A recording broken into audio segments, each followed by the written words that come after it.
bleed green? Are you an ultimate Eagles football fan? Well, you're in the right place.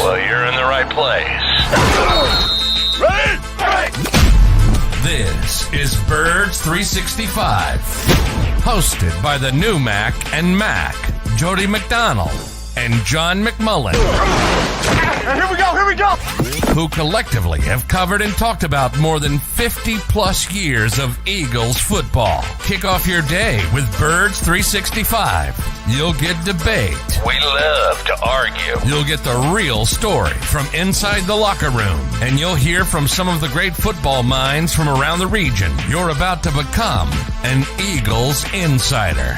Get in the game. Join Jody Mack and Johnny Mack and join the football community that flocks to Birds 365. Birds 365 starts right now. Welcome to the NFL. Let's go! Let's go! Go!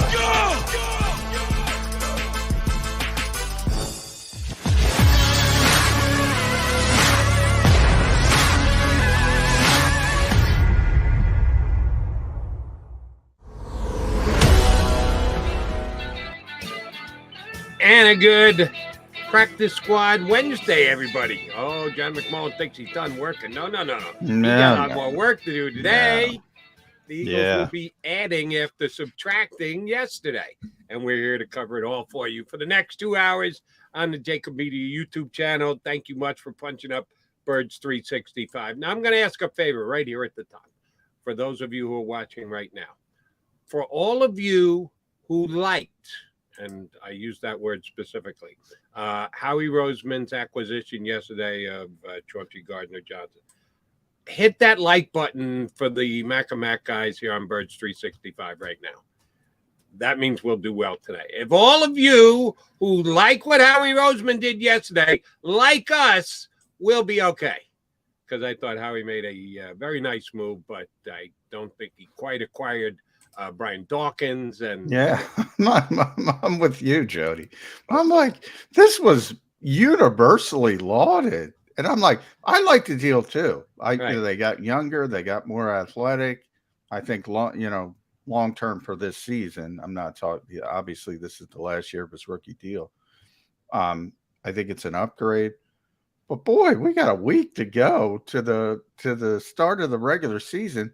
This guy's played 80 snaps at safety, and people are making him out to be Malcolm Jenkins. Well, Malcolm moved from corner and he came from New Orleans. This ain't Malcolm Jenkins. I like the deal. Same here. There's, you and I talked about Jaquiski Tartt a lot, and when we saw the contract, and I think we both said, look, nobody knows him better than San Francisco, and they didn't want him. Right. And that tells you something. Right. When they move on from him and he signs a barely above the minimum contract here, it wasn't like they made a major effort to keep Jaquiski there. They had moved on. They were going in another direction. Well, we give him a chance here in Philadelphia. He's the best safety we have on the right. No, he wasn't. At no point was he ever the best safety there. At no point he was ever close. But I only bring that up because to a lesser degree, obviously, they only gave up a 2023 fifth and a 2024 sixth.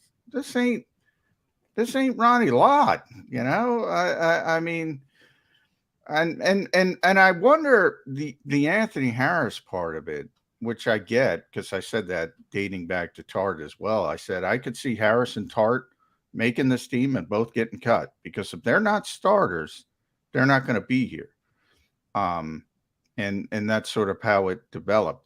Although I start to think, are they playing that shell game that I mentioned with Tartt? Are they going to try to bring Anthony Harris back after week one and sort of let Chauncey Gardner-Johnson have that launching pad to learn the defense, to learn a new position?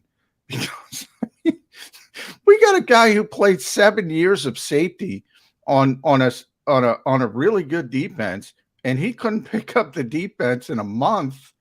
And this guy's going to pick up the defense in a week and doesn't know. I mean, I don't know. I just think there's some curious parts to this as I sat back and I started to think about it. Can he start week 1 at safety? And we got a lot to get into, but this was the biggest move, so that's why we're focusing on it. And you might understand this better than me. I didn't play football as a youth. My father suggested I stick to basketball and baseball because I was a skinny kid. So you want to play football? You can play football. I had a big arm. I was a shortstop. I could throw the football. I could throw everything all over the place. But he talked me into not playing football. So I never did. I follow it pretty closely. I've done shows with guys like you and former players in the NFL. And I think I understand the game pretty well. But maybe this is something I'm just lacking because I didn't play the game.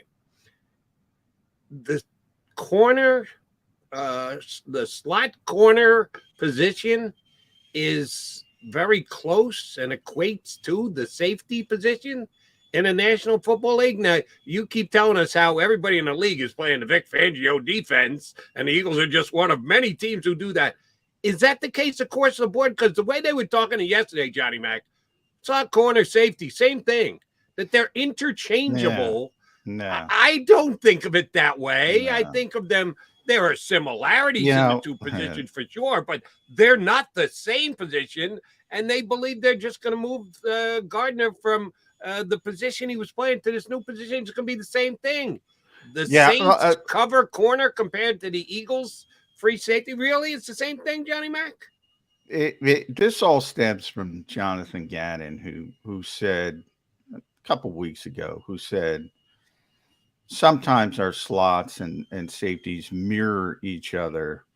And then he put sometimes, essentially, not all the time, sometimes. And it's usually when they're playing quarters coverage and they're both in the slot.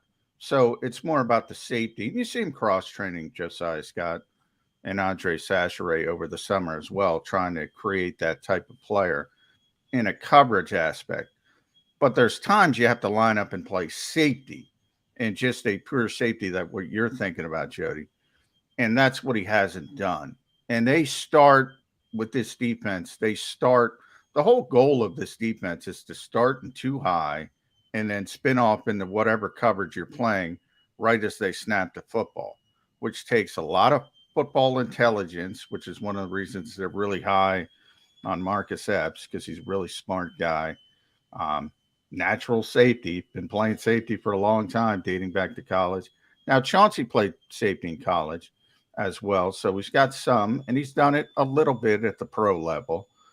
But no, they're not mirrored positions. Everybody forgot to put on the last word that Jonathan Gannon said, which was essentially sometimes, in some ways, or some, I'm paraphrasing.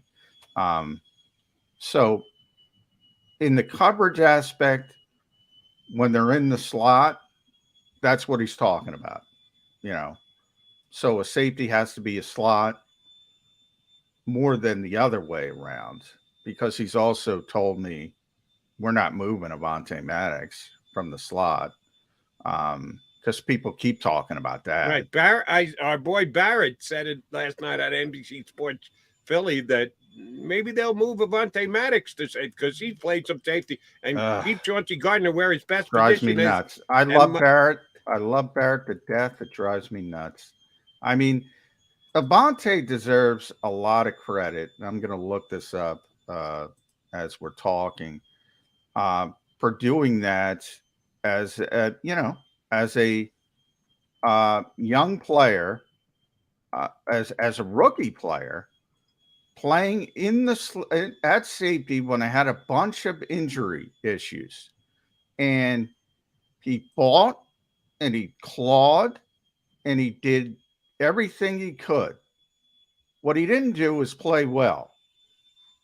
I don't.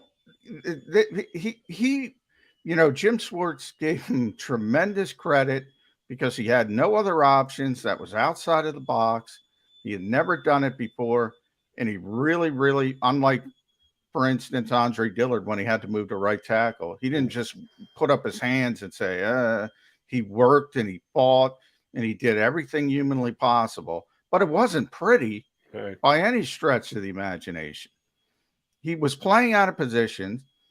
He by the way, I was looking here, he is 92 of 112 as a rookie Pro Football Focus grades. It wasn't great. Then he was forced, by the way, to play outside, which was even worse because he's too short. He can't play outside corner. I remember Howie Roseman that year bringing up Aaron Glenn. Aaron, ex-Jet, Pro Bowler, was 5'9", managed to overcome it, was a really good player in this league. Didn't work out. Didn't work out for Avonte Maddox. Doesn't work out for most 5'9" corners. And then they finally get him in the slot. Which is what they drafted him to play originally. And they said, this guy's a slot corner. Even though he played outside at Pitt, you can play outside in college at 5'9". But they drafted him to be a slot corner. Third year, they finally got him in there. And he played well. They don't want to move him. If you have the Pro Football Focus grades up, do they rank breakout cornerbacks into slot cornerbacks? Do they rank them in that way, or just all cornerbacks? No, they don't. All right. Well, then that's okay. I'll make the point I want to make. My opinion, and again, I don't break down film of every single team every single week, so I don't know, but I know what I see when I do see it. I think he's one of the best slot cornerbacks in the NFL. I'm going to put him in the top third of the NFL, which is one of the top 8 in the NFL. If you got a guy who's top 8 in his position, is Chauncey Gardner like number 3? So if you're moving Avonte Maddox from that position, you're doing so because you're getting better at slot corner? Really? Is that the line of thinking? It just doesn't make any sense to me, John, why they would do that. No. Avonte's a better slot than CJ, and he was last year. Yeah, exactly. So why would you? Why it does? He's Gardner's going to be a safety.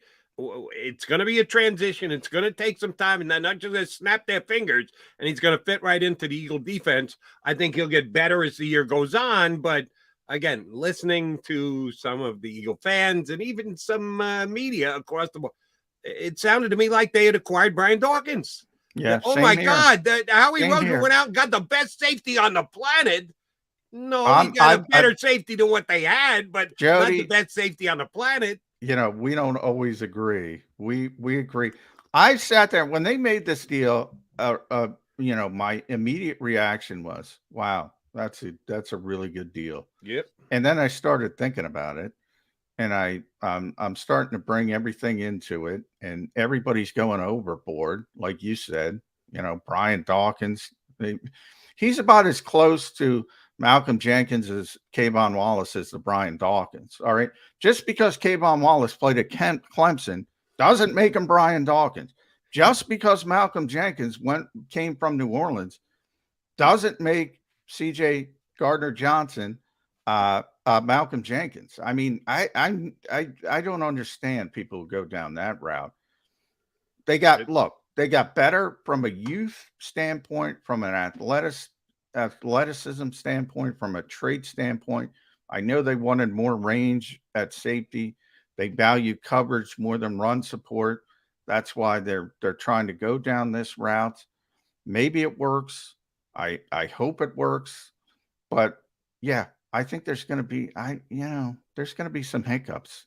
80 snaps as a safety in his NFL career, entering his 4th year. 80 reps as a real safety. And the other thing, and I know we got a lot to get in here. Loved Howie yesterday. The attempt at humor again, he makes me laugh with his inability to be funny. My God. I kind of laugh at him more than I laugh with him. But he loves to crack jokes at these things. And they usually falls flat on his face. But one of the things you thought when in mentioning the deal, and he comes from the right university, Florida, which is Howie's university. The Eagles passed on him 3 or 4 times 3 years ago when he was available. He was a 4th-round pick, right? And I don't remember if the Saints or the Eagles picked first in that round. But it wasn't like Howie was in love with the kid coming out of the right university when he entered the draft early. It's not a good sign when you enter the draft early and you don't go to the 4th round. But they had their crack at this guy. Now, he improved way much more on what he did in the NFL than he did at Florida. But I thought it was kind of funny that he emphasized Florida. Howie, if you loved him because he came out of Florida, why didn't you take him 3 years ago? But again, not. We got a lot to cover, and this is only part of it. One quick question: Jimmy Kempski is going to join us coming up less than 5 minutes, and he was the victorious Eagles 53-man roster contest winner. Did he have Josh Sills? No, nobody had Josh. Nobody Sills. had Josh Nobody. Sills. All right, good. Nobody. So I can get on your Josh case because I'm really getting on everybody else's case. For all you guys who were down there every single day and got a chance to see him, nobody saw this coming. Did they keep it under wraps? Was it no? Well, he was a film warrior? How does he make the team over a guy like Anderson, who had already been here, done that, proven himself in games for the National Football League? It wasn't like he was the only non-drafted free agent because everybody's got to have one. They already had Blankenship. They already had Job. They didn't have to go there with Sills. Where did this come out of? Jeff Stoutland. Jeff has tremendous power in that organization. And if he wants somebody, they're going to defer to him. And he wanted him. I think it all stems in hindsight, and hopefully I get to talk to Stout about this soon. But I think it all stems from the concussions that Jordan Mailata and Andre Dillard had at the same time. And I just talked about Avonte Maddox's willingness to move to free safety, even though he never did it before. They needed a left tackle just to get through practice, and they moved Sills out there. And it wasn't great by any stretch of the imagination, but again, he's out there fighting, he's clawing, he's trying hard. He did better than expected. And I think, he values that. So he's got inside, outside versatility a little bit. And he just likes him, and he thinks he's got long-term potential. And they're going to defer to Jeff Stoutland when it comes to offensive linemen. So if he says Sills has got a bigger upside than Anderson, they're gonna go with Jeff Stoutland. But nobody saw it coming. Nobody. That kind of surprised me. I didn't see it coming. I had him behind Coyote Awasika as well. So I had Anderson as my 10th. Awasika would be my 11th, and Stills would have been my 12th. He likes him. And, when he's the 10th offensive lineman, so obviously he's a developmental guy. You're not going to get down to him to play. And he deserves deference, man. If any assistant coach deserves it, he does. That's true. So I would and he can always go to Alabama whenever the hell he wants. So, he's got a lot of power. I used to joke when Jason Peters was here, the flow chart was Jeffrey Lurie, Jason Peters, Howie Roseman, and then on down. Now the flow chart might be Jeffrey Lurie, Julian Lurie, Jeff Stoutland, and then it flows on down. Stoutland does have that kind of power in the organization, and he's earned it. He deserves it. He just did a real nice job of hiding it from everybody because nobody knew that Mr. Sills was in the apple of the eye of the Eagles offensive line coach. He's John McMullen. I'm Jody McDonald. We still got plenty to get into. The Eagles cut to 53. There'll be additions back today. Guys added to the practice squad. There weren't all that many surprising cuts. There were no guys that just jumped. Well, Anthony Harris was the biggest surprise. You knew that came, and then like 5 minutes later, the news of the trade broke. So you knew something was up. But obviously, Jimmy got 51 and 1. I got 50. There were about 4 or 5 of us that got 50. My big swing was Tart, which was a terrible mistake.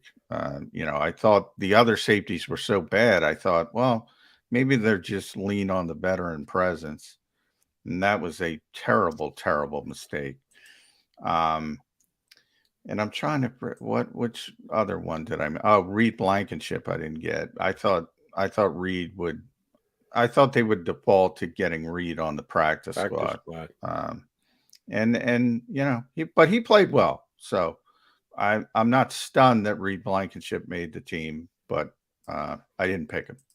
We will get to and the guy the champ's in the green room. The champ's in the house, and we will punch him up next. Jimmy Kempski from PhillyVoice.com going to jump on with Mac and Mac on Birds 365.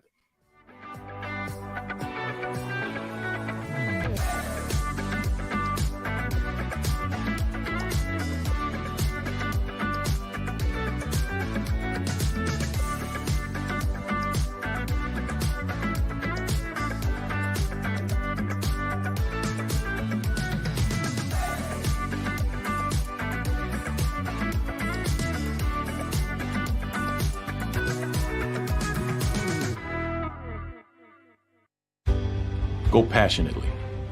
Go fearlessly. Go confidently. Go Birds! Go confidently towards your goals with First Trust, Philly's hometown bank for nearly 90 years, and the official bank of the Philadelphia Eagles. We're focused on getting you over the goal line. So go with conviction. Go with trust. Go Birds! And go forward with us by your side. First Trust Bank, the official bank of Philadelphia dreams. Oh, and go Birds.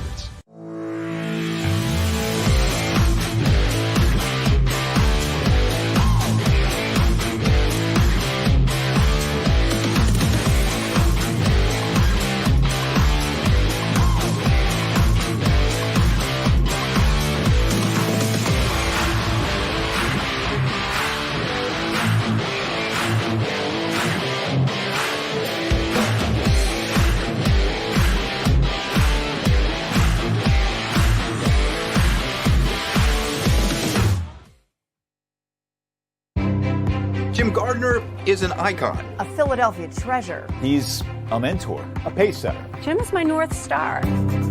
He's trusted, revered, appreciated. He is Action News. He's compassionate, honest, and fair. He is extremely dedicated, motivated, and always seeking the truth. He's also funny. We are a team of many. Jim Gardner is our leader, and we're lucky to have him. At Stateside Vodka, every new customer gets the world's best rocks glass, free. You're telling me that bottle is cut in half? You could say that.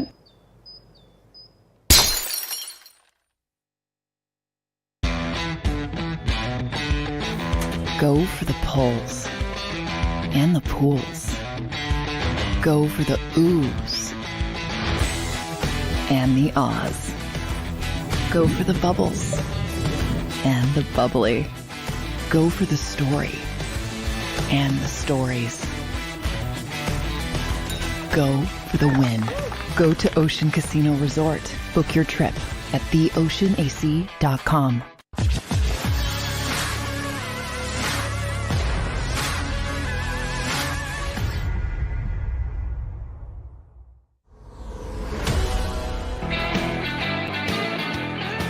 Johnny Mac, your Mac and Mac Birds 365 guys, joined by the champion, the man who picked the most number of players right to make the Eagles' original 53-man roster. Jimmy Kempski from Philly Voice joins us. Your first chance to wear the belt for the entire year, right? That's right. Yeah, it's my first 53-man roster chip. And congratulations, ending the oppressive regime of Wolf. Repressive. I think everyone was rooting against him. So back in the day when the Eagles had the field goal kicking competition, of which I also have a championship under my belt, I did not stop talking about my win for a full year. And when I missed my kick the next year, thus eliminating me from that competition, everyone was cheering that I was out. So Bo was getting a lot of that today and yesterday after his loss. And don't kid yourself. I know it wasn't there, but I've certainly gotten it secondhand. McMullen did a victory lap all year too when he won. So what year did you win, pointing John? fingers at Wolf like, oh my God, that obnoxious. It was after he won. It's been a while Mac now. did the same thing. So it was me. It was Jep. Jep won the year. Then I won. Then Les won. Then it was 3 years of Bo. So I would have to do the math. And now we've been doing this for a while. I didn't realize how long it's been. Yeah. That was the first year. So okay. I won in the first year. And then I've been second like 3 or 4 times now. As have I. Before my win, I was sort of like the Jim Kelly or the Dan Marino or whatever. I'm the Jim Kelly now. So, but like I had 50 yesterday. Both told me 4 or 5 guys had 50. So it's not necessarily second place, but we're not going to look at the practice squad to figure out second place. Right. Jimmy, which was the key guy that you got that others didn't that lifted you to the victory? Yeah, I had Andre Sacheret off, which I think a lot of people had him on. Did you have him on, John? I had him off. Okay. I had him off. I screwed up my big swing. And I do, I try to win this thing. So I figured, the safeties were so bad in the preseason. Yeah. I defaulted, maybe they'll go with Tart, just a veteran. And that was just dumb. They were telling me all summer, this guy stinks.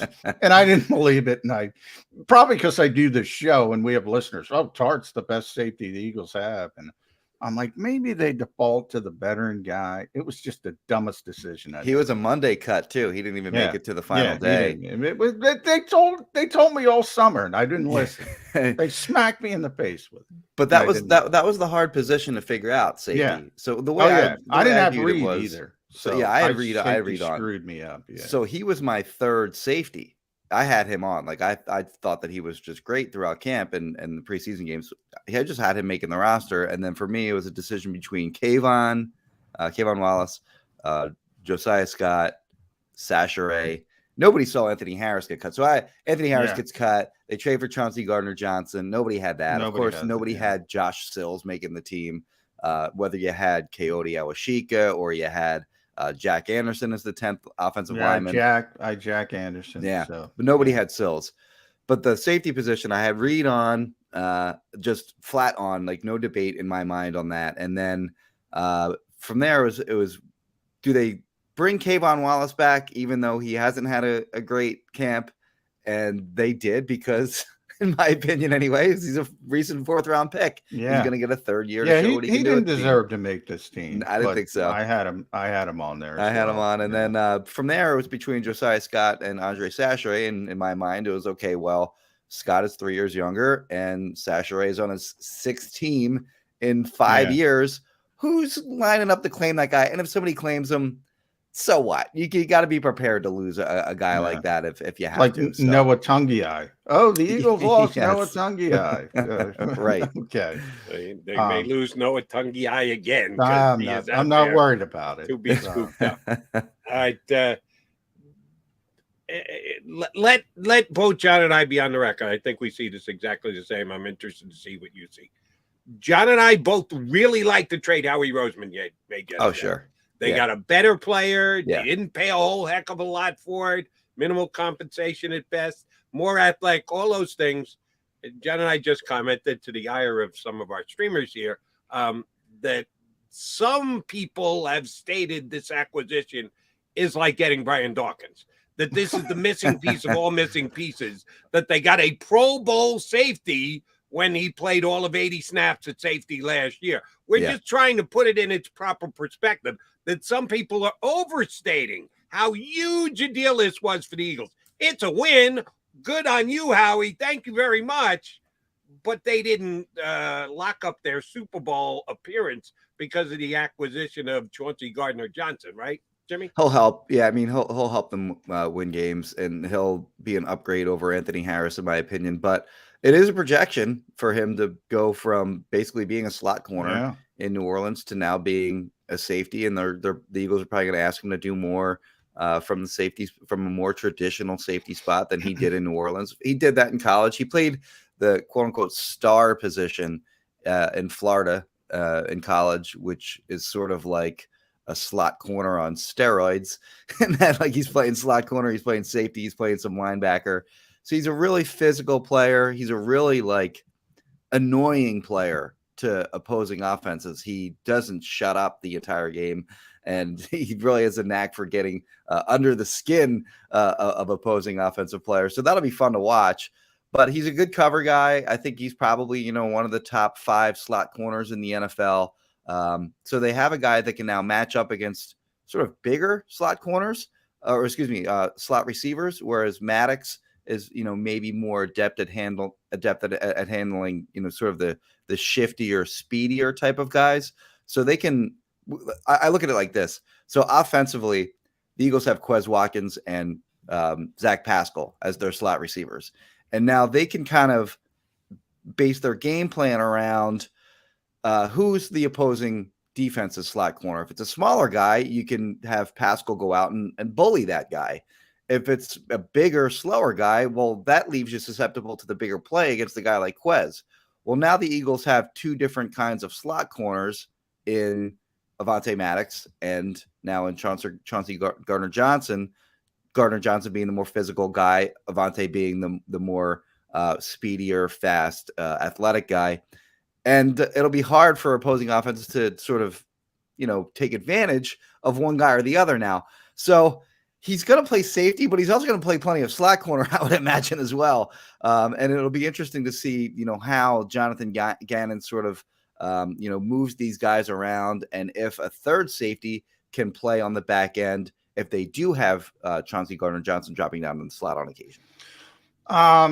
You mentioned that word projection, Jimmy, which I agree with. Now I've also mentioned that. And here's the problem with that. It might work great. We got a week before Detroit, essentially. Right.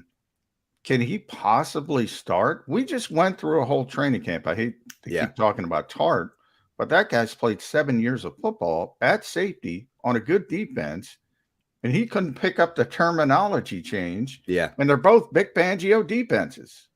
There's Denard a lot Wilson of even said so that he was having trouble picking it up, and that was a couple weeks in. That was either a week into camp or something like that. But they had signed Tart, back in June, I believe. So he had already been with the team for a while. Yeah. So it's certainly a good point that you bring up. I imagine he probably will start just because he has ability. Like you said, they're about a week and a half out from this first, from this week one game. And I do imagine he'll start, but it's not a lock that he will. I'm certainly with you on that. Real as a follow-up, is there a chance Anthony Harris is back by week 2? The old shuffle, non-guaranteed contract, bring him back after that week 1 game. You get through week 1 with Kayvon Wallace or Reed Blankenship. Any possibility that's still out there? Yeah, I imagine they'd probably feel more comfortable putting him out there than Kayvon Wallace or Reed Blankenship or Josiah Scott or whoever you want to name. I could certainly see that. I don't know what kind of attention Anthony Harris is going to get from the other 31 teams now that he's free to sign pretty much anywhere. So that'll be interesting to see if he gets, any bites around the league. And if he doesn't, sure. Yeah, I could see them bringing him back. And as a third, I like him better as a third safety than I do as a starting safety. And he's not going to cost a lot of money. He signed here this offseason for very little money to begin with.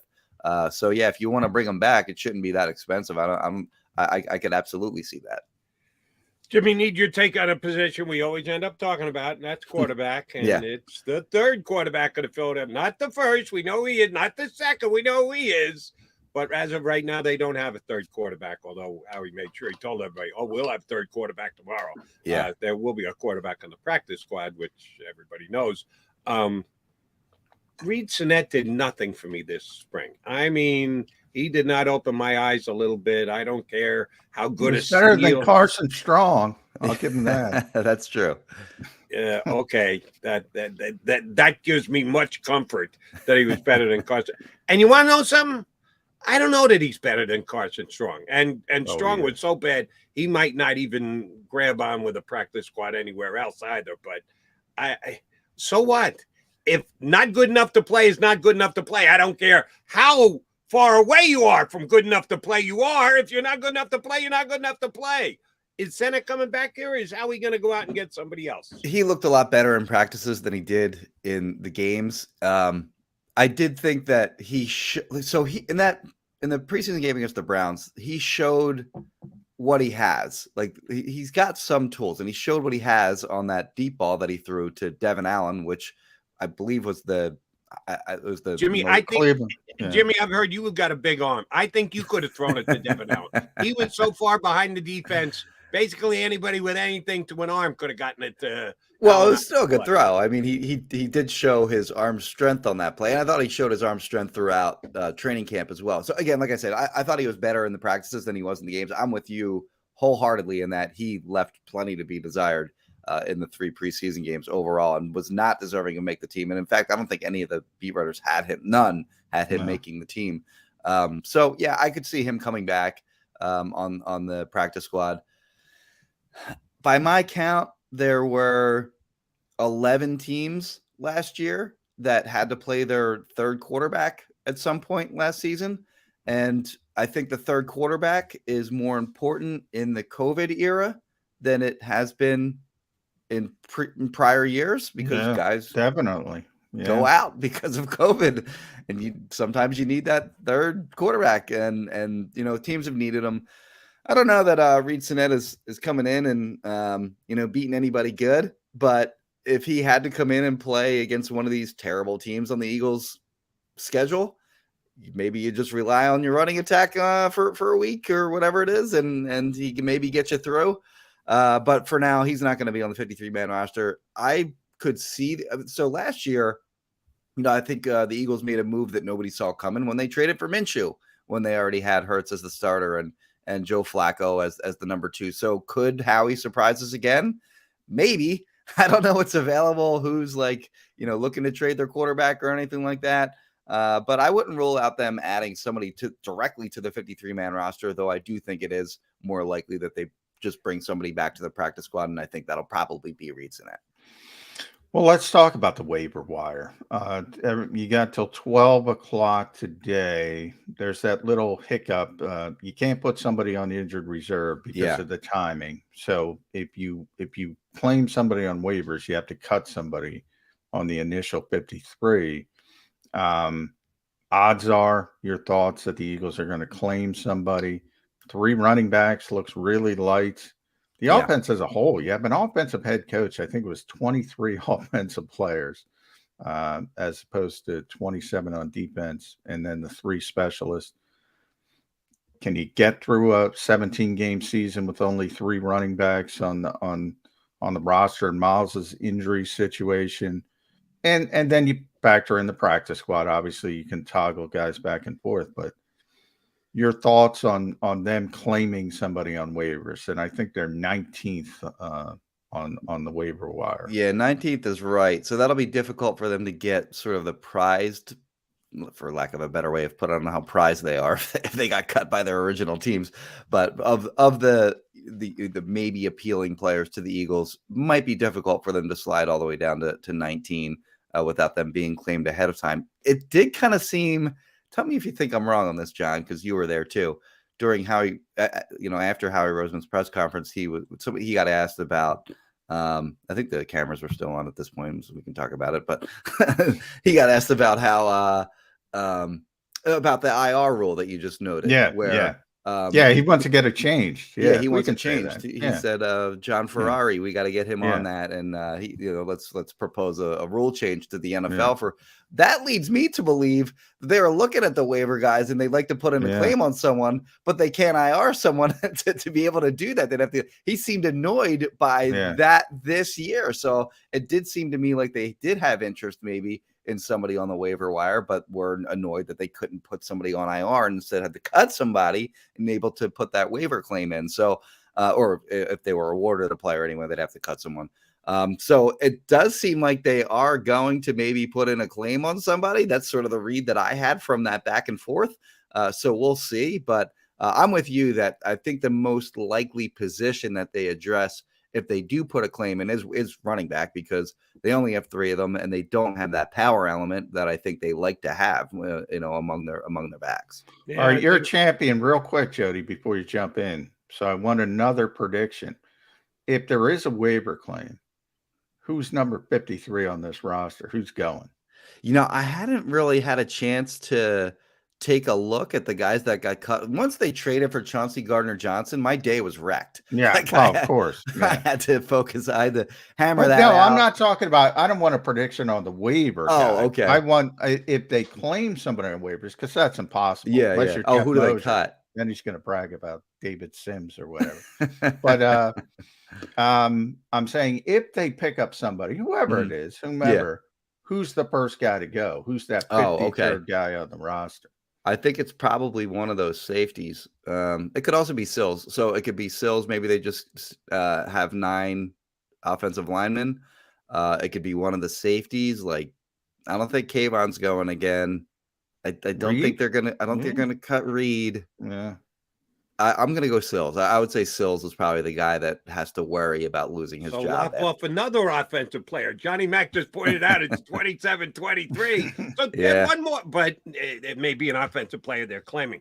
Damn, if they claim a defensive player and cut another offensive player, that'd be tough to stomach. All right, wait. I'm obsessed with quarterback. How involved will Jeff Lurie be in this decision? Because if he is, the unstoppable Nate Sudfeld is available. No, he's not. He's signed with Detroit. That's right. He already signed week 1. Yeah, he's going to give away all the Eagles' secrets to Detroit ahead of week 1. Yeah. I know. If he's unstoppable at giving information to his new team, too. That's not good for the Eagles. The guy that I like is Strebler, who the Jets cut. He was their 4th-string quarterback coming into camp. He won all 3 of his games, last possession, down the field. I know he's a little bit older. Johnny and I debated this yesterday. If they bring anybody back, it's going to be a young guy, a guy they can develop. Oh, I don't know, like Reed Sinnett. How'd that work out? Give me the best player. Yeah, Kellen Mond is out there too. Yeah, can't play. I think he'll probably get claimed before the Eagles would have a chance at him anyway. So I don't think it matters. Yeah, people get enamored. I'm with you, Jody. I don't think he can play. I don't think he can play.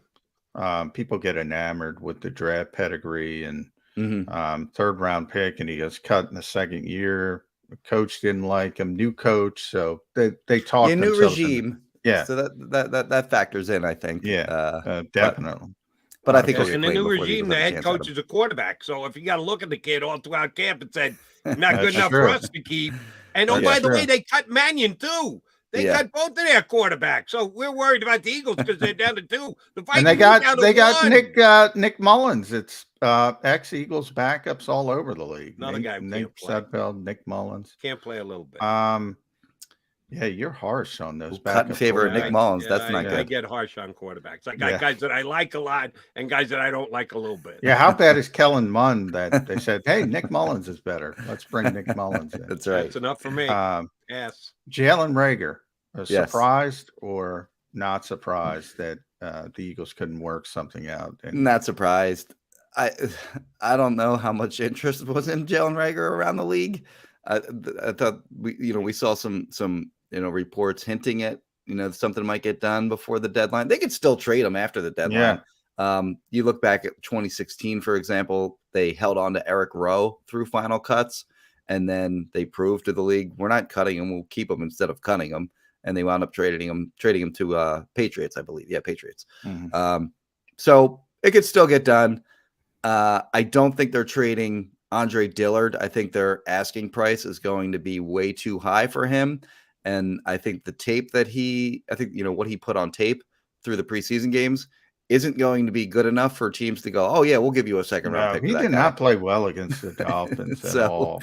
So he's not going anywhere, I don't think. Yeah. Reagor, if the Eagles are willing to take like a 6th or 7th round pick, maybe, but I think they're probably just unrealistic they should be unrealistic given some of the trades these 2 trades that they've made with the Saints are crazy with what they've gotten back from that team. Yeah. I think Chris Franklin asked how he has this rapport with Mickey Loomis. No, he just beats him like a drum. That's why he keeps calling the Saints. So I guess we'll see if Howie gets what he wants ultimately for Jalen Reagor. But you got to also look at who's your punt returner if you trade Reagor? They have nothing otherwise. I guess they're able to get Cubby back to the practice squad. You can call him up maybe, but otherwise, I mean, who would it be? So they kind of have to have him for now until they have sort of a backup option at punt returner.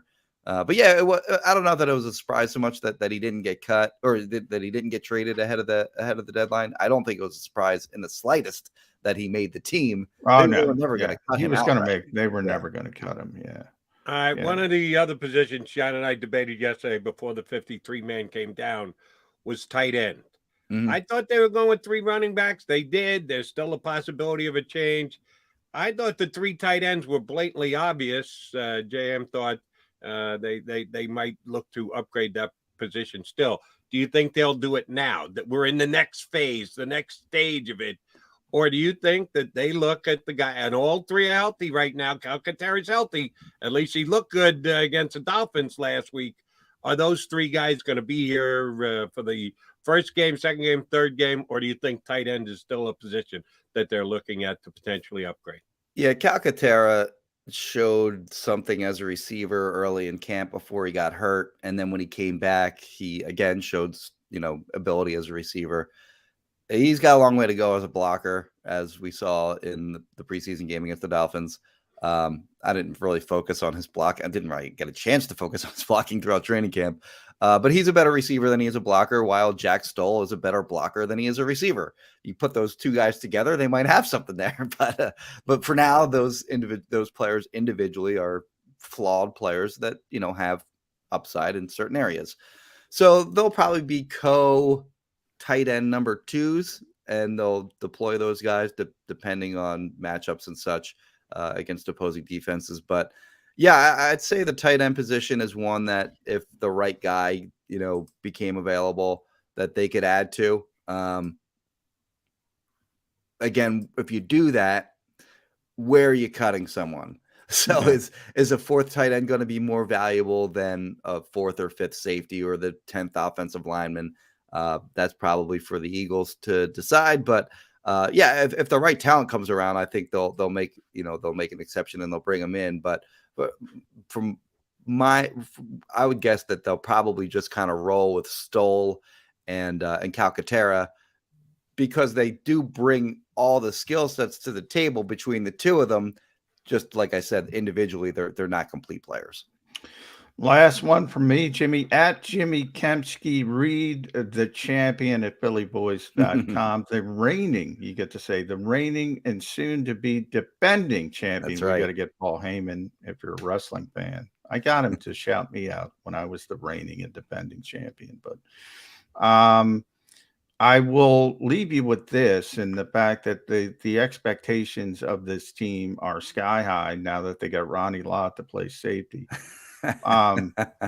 If this team is going to underachieve, besides injuries, which is obvious, if you get too many injuries, and besides the quarterback, I'm going to really narrow focus it.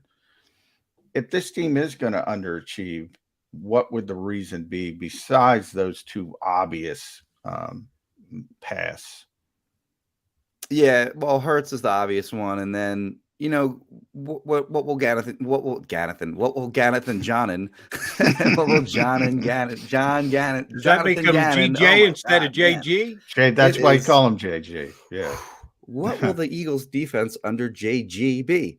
They got a lot of new players, so there's figuring out how to use them to maximize their skill sets while also staying within the structure of the defense. And if they just play that soft shell defense that any decent quarterback tore apart last year, then the new personnel will matter anyway, I guess. But if they're just going to get torn apart by any good quarterback that they play, then it's going to be a quick 1st round exit in the playoffs, I would imagine. So I'm interested to see what he can do with this new group of much better upgraded players that the front office has gotten for him.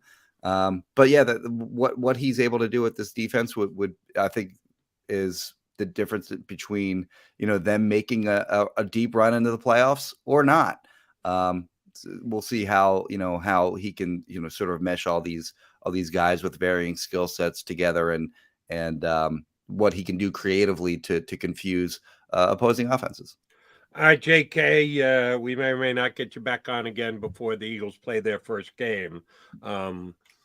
they're in Detroit against the Lions. The ability of Nate Sudfeld to pass along state secrets, a year removed, an entire new coaching staff in place. But let's say he doesn't have all the answers for Dan Campbell up there in Detroit. The Eagles only hung a 44 burger on him last year, but some people we've had on the show are really nervous about playing the Lions first week of the season. I say double digits. By the way, Howie seemed a little nervous. Seemed a little nervous. He did say something like, "We're going to get everything they have," or something like that. Yeah. I don't see it. For me, it's just as simple as looking at the roster and going, "Yeah, that's just that team just isn't that good." I can't see them. I mean, certainly they can lose to anybody. It's the NFL, but my feeling is, I think you want to get the bad teams on your schedule early, because as the season progresses, if you get the better, more accurately, I would say you want to get the good teams on your schedule later in the season, because something can happen to them, like they lose their quarterback or something at somewhere along the way. And then that team, that good team, is interesting, Jimmy, because I think the opposite. Yeah. Okay. I think you want to get the bad teams later when they know they're bad. Oh, that makes sense. They're fired up early, especially home opener. I think that's what Howie was saying. Jimmy, I'll tell you why you're right. Specifically with the Eagles in mind. This team is not 100% ready to play. They basically come out and admit they're not, because, we're not going to put the work in because God forbid somebody get hurt.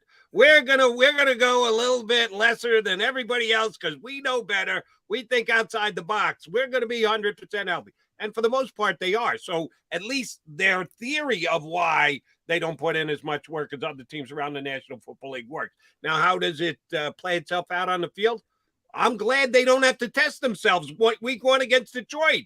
Just show up, put your talent out there, win the football game because you're a better football team. That's exactly what I think is going to happen in Detroit.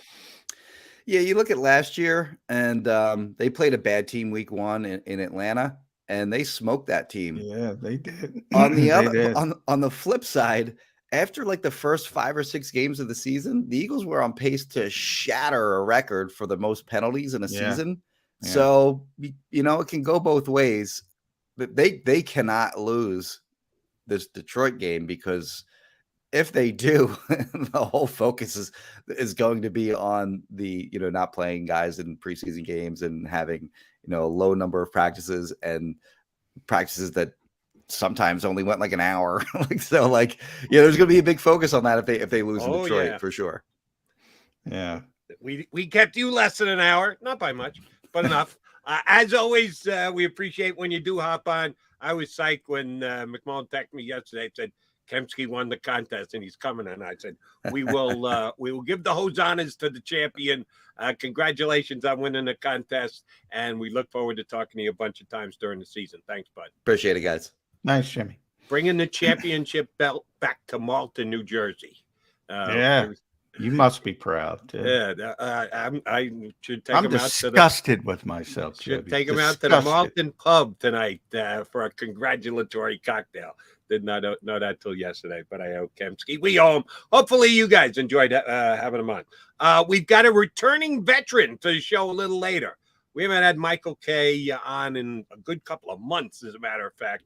He also does a it's going to be a short stint, but I wanted to get him on. So K can't jump aboard till late in the show, but we'll punch him up, get 10 or 15 quality minutes out of him. Looking forward to talking to him as well. He's John McMullen. I'm Jody McDonald. We are your Mac and Mac Birds 365 guys.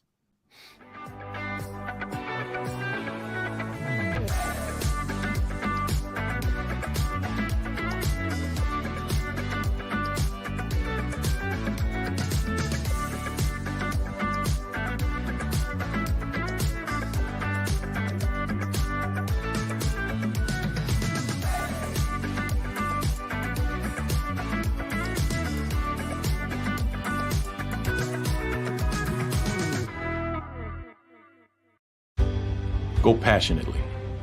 Go fearlessly. Go confidently. Go Birds! Go confidently towards your goals with First Trust, Philly's hometown bank for nearly 90 years and the official bank of the Philadelphia Eagles. We're focused on getting you over the goal line. So go with conviction. Go with trust. Go Birds! and go forward with us by your side. First Trust Bank, the official bank of Philadelphia Dreams. Oh, and go Birds. Plan your day with confidence. Definitely want to keep the umbrellas on hand. And keep your family safe with Action News and AccuWeather. Numerous tornadoes. Well over 7 inches of rain. Your go-to team when severe weather strikes. The water is still rising right now. Keeping you prepared wherever you watch. On TV, on 6abc.com, and on our streaming apps. And that's when we go severe weather mode and on the air for you. Action News and AccuWeather. The team you trust. In Philadelphia, we celebrated the miracle with pride only 5 years ago. And then the following morning, IBEW Local 98 members went back to work, building this city, rescuing our communities from decay, and inspiring the young men and women of the region to take pride in who we are. Like the Cats, Local 98 members believe in hope. To learn more about who we are, what we do, and career opportunities with Local 98, visit us, IBEW98.org. At Stateside Vodka, every new customer gets the world's best rocks glass, free. You're telling me that bottle is cut in half? You could say that.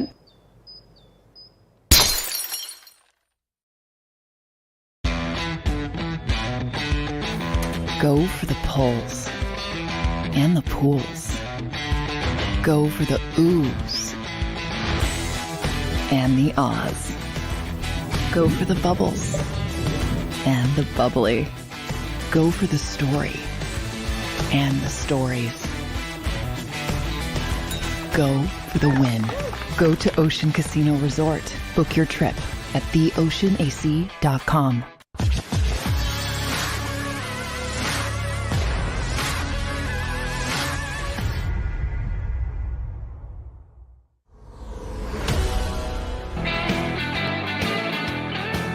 John McMullen, I'm Jody McDonald. This is Birds 365 on the JAKIB Media YouTube channel. Oh, we got a couple more people streaming in. I put this request out there when the show started. We've got a whole bunch more people streamed in right now. Please do us a favor. If you liked, maybe even loved the trade that Howie Roseman made yesterday. John and I both like it. We both like it a lot.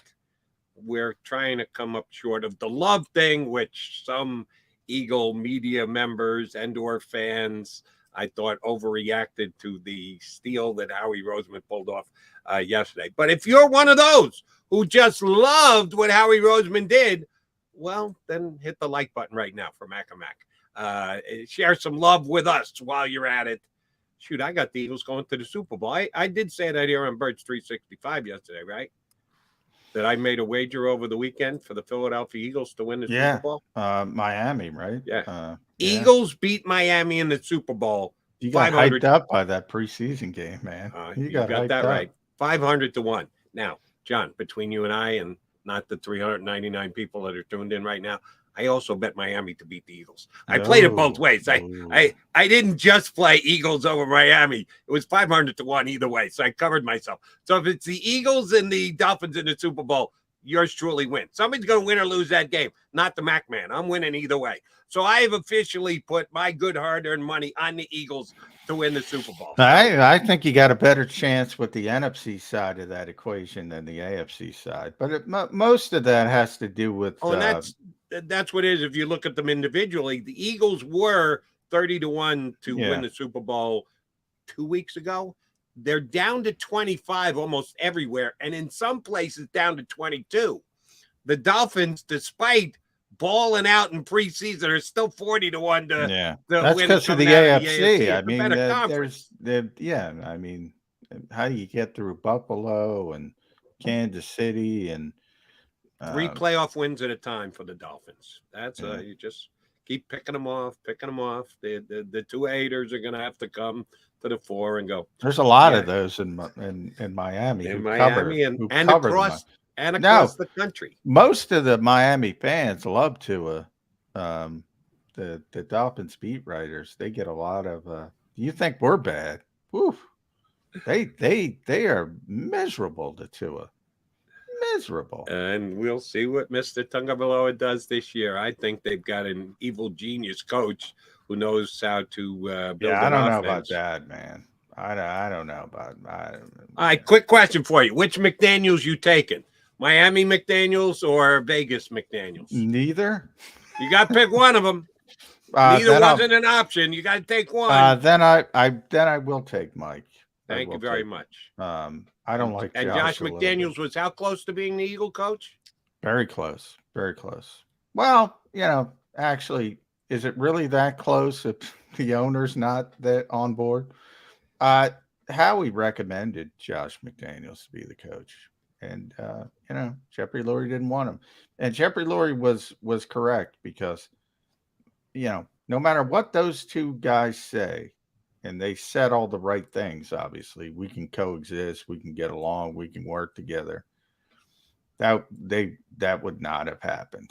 That would not have happened. I would have given that honeymoon one season at most. Right. And the funny thing about it is now he and Sirianni are like that was part of the Abbott Costello thing they had going yesterday. He's trying to drag Sirianni in on his jokes. Yeah. He's trying to make him like a contributor to his attempt. I think they practice high fives and fist bumps before they come out together. They're like two peas in a pod right now. Sirianni's got to tell the world that Sirianni waits at the parking facility for guys with stalled cars after they get beat by Tampa. You know what the funniest part of that was? The funniest part, how we started the press conference, as it typically does, very somber on the cut down day. What a difficult day it is. And it is, guys getting released and you got to fight through it. And then they get to that point of the press conference. That was a good Howie story, by the way. That was a good story.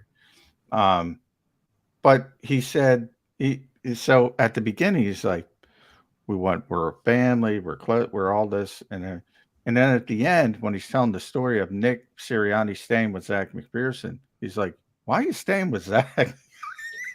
Right. What happened to the it cuts me to the quick to cut these guys. Why are you hanging out with Zach McPherson? Jesus. And even better was they let Dom hang with him. He throws Dom under the bus. Dom always, that's Dom's job. You see Johnny Clark at obviously Chauncey CJ Gardner-Johnson at the airport, Johnny Airport. And there's Dom right next to him, walking CJ to Philadelphia. Exactly. And you probably need Dom to walk around Philadelphia, but that's another story. But there you have it. But yeah, I thought it was hilarious. Tim McManus pointed that out to me, and I was like, I was laughing. Yeah, he's like, you're staying with Zach? Right after saying all that empathetic stuff. It's so hard to cut these guys. We're family. Okay, Howie. And hey, by the way, great trade yesterday, Howie. Upgraded the team roster. John and I wonder about the transition to the safety period. There might be some, to use a McMullenism, which is actually a Schwartzism, there might be some startup costs with Mr. Gardner moving to the safety position. He's got eventually 1 week to prepare. Yeah. I don't know, man. Like I said, they just had a veteran safety who played in the same scheme with different terminology, and he was having trouble picking up the defense according to people in the organization. So can you pick it up or maybe they're lying. Maybe it's not hard. Maybe they're just making excuses. That might just be a Jaquaski Tart thing that they take some time to get up to speed, and we'll see if he lands anywhere else. All right. We talked about it with Kemsky. Want to go more on the record with you about it. Jalen Reagor. Even here yesterday on Birds 365 with hours to go before the cutdowns came down, there were whispers, rumors, call them what you want, about a trade for Jalen Reagor getting close. Well, the time came and the rosters needed to be handed in, and Jalen Reagor was still there on the Eagles roster, and he was not traded. I'm suggesting that those whispers / rumors were being leaked by the Eagles to try and move the needle a little bit to see if they could drum up interest on Jalen Reagor because I don't think there was any on the open market. And as Kemsky correctly pointed out, sometimes after the fact, people think that you're going to cut the guy, and that's why they're not going to offer you anything for him. And then when you keep him, go, oh, shoot, I guess we're going to have to pay if we really do want him. If Jalen Reagor is traded in the next 24 hours or so, I'll eat some crow. But my take was there was never really any interest in Jalen Reagor in the National Football League, that nobody was offering anything. That, yeah, we'll give you a 6th if you give us back a 7th, which became the major modus operandi. The couple trades around the league yesterday, John, you give up a player and a 7th to get a 6th. So you're not even getting a draft pick. You're just getting a round in a draft by moving up. I don't even know if that was out there on the table for Reagor yesterday. Yeah. Well, normally, you can speculate, and I see where you're going. I know it wasn't the Eagles because I know who it was.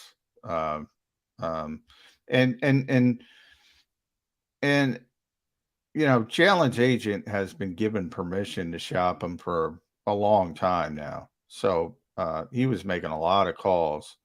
The Eagles they want too much. I mean, that's, could they get what you just said? Probably. They could have gotten, maybe moved up, like you said, move up around in the draft, essentially nothing for the player, and gotten rid of him. They've been, Howie wants something of value, what he describes as value. But they weren't the ones leaking that. And once Tyler Johnson got cut from Tampa Bay, who's, maybe a lot of it has to do with Tom Brady, let's be honest, but he's made a lot of big plays in Tampa Bay. And I'm like, if you want a receiver, there's so many receivers out there. Why don't you just pick up Tyler Johnson, especially if you're at a decent position on the waiver wire. Now, if you're someone in the 20s or 30s, you're probably not going to have that opportunity. But there's a lot of bodies at wide receiver. So I don't know. There were rumors. Well, how ironic would this have been after they traded JJ Arthega, who got cut, but they traded him to Seattle with DK Metcalf. And there was a rumor going around that Minnesota was interested in Jalen Reagor. And he would go where Justin Jefferson is. And it didn't break into fruition. But, yeah, I mean, they want too much for Jalen Reagor. It's bizarre to me. It's bizarre. Because we're not flies on the wall in the conversations that Howie Roseman's having with other general managers. So we're doing some pretty good assuming here, and I could be completely right or completely wrong. I don't think anybody in the league wants him. I don't think Minnesota wants him. I don't think anybody wants him. I think that his value is close to nil on the open market. And much like everybody else, San Francisco ended up, and I don't think we talked about this yesterday, the whole Garoppolo thing. They, to their credit, by showing patience, at least to a point, they got what they wanted, a reduction in salary for the player. Now, they got to keep him now, and he's going to be looking over the quarterback's shoulder, and they are, I think, kidding themselves to say, oh, it'll be no problem whatsoever. We'll see about that, but they showed the patience, and they got what they wanted. What is the patience going to be the payoff for the Eagles here? That if they set there's no payoff other than what Jimmy said. They don't have a punt returner except Jalen Reagor. I mean, Greg Ward's on injured reserve now. Britton Covey, maybe they bring him back on the practice squad. Certainly he's going to clear waivers. So maybe they can find somebody. They really, Kenny Gainwell, maybe you can turn him into a punt returner. You're not going to waste Devontae Smith. I mean, Quez Watkins can't be a punt returner.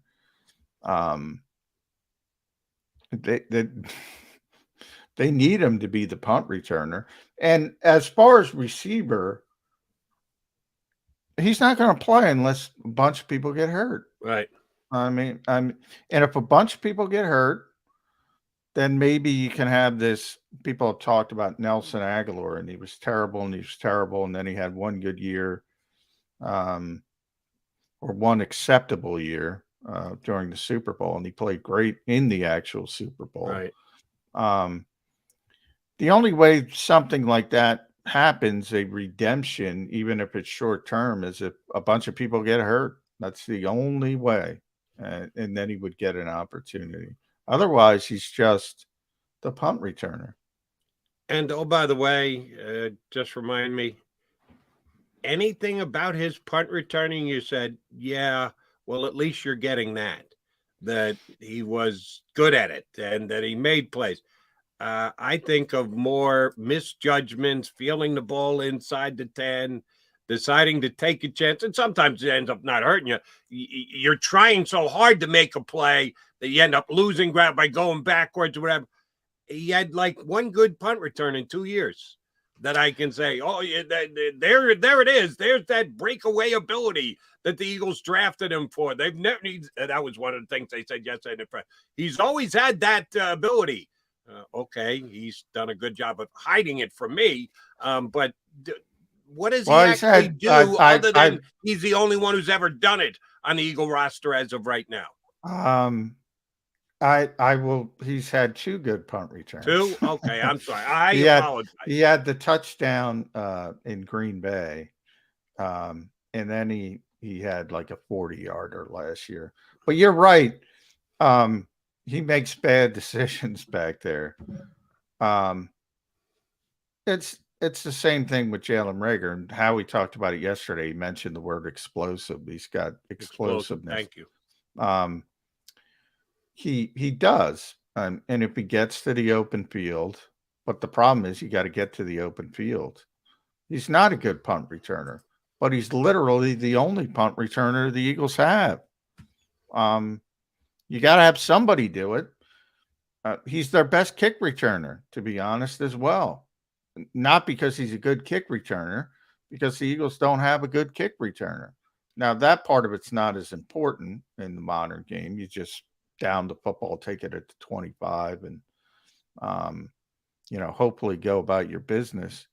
But, I think people forget Quez Watkins was the kickoff returner last year to start the season. He was worse than Jalen at it. To be honest, he was terrible at it. I guess you can put Boston Scott back there. Kenny Gainwell. Kenny Gainwell's not had a good summer.